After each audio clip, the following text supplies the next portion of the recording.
Zzz.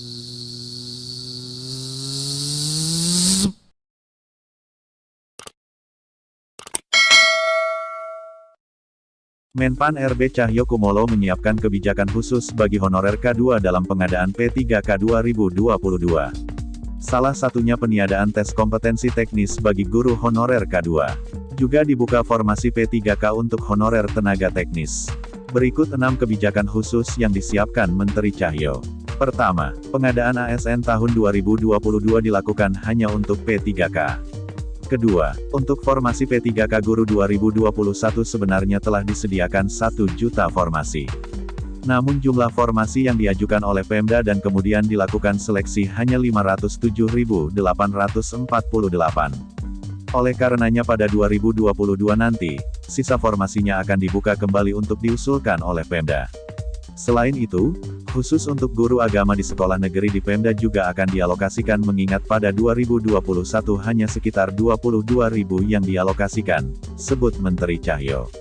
Ketiga, formasi guru 2022 juga berpotensi untuk bisa dialokasikan bagi honorer K2 yang memenuhi persyaratan sebagai guru, minimal S1, dengan kebijakan afirmasi yang lebih berpihak kepada guru honorer K2 dibandingkan dengan guru honorer lainnya.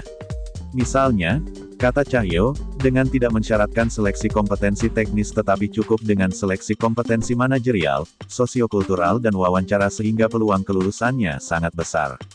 Sebagai gambaran, dari data sementara hasil seleksi P3K Guru 2021 ini hampir lebih dari 98% guru peserta seleksi bisa melampaui nilai ambang batas seleksi kompetensi manajerial, sosiokultural dan wawancara, ungkapnya. Keempat, dari data yang ada masih banyak terdapat guru honorer K2 yang berpendidikan di bawah S1 seperti lulusan D3, D2, bahkan SLTA. Sesuai Undang-Undang Nomor 14 Tahun 2005 tentang Guru dan Dosen, mereka tidak memenuhi persyaratan sebagai guru. Kementerian Pendayagunaan Aparatur Negara dan Reformasi Birokrasi akan mendorong Kemendikbudristek untuk meningkatkan pendidikan mereka. Salah satunya dengan mekanisme rekognisi pembelajaran lampau atau RPL, yang bisa diselenggarakan oleh Kemendikbudristek sendiri. Kelima, data honorer K2 yang ada, selain guru terdapat pula tenaga kesehatan, sekitar 4 ribuan, dan tenaga teknis, sekitar 270 ribuan.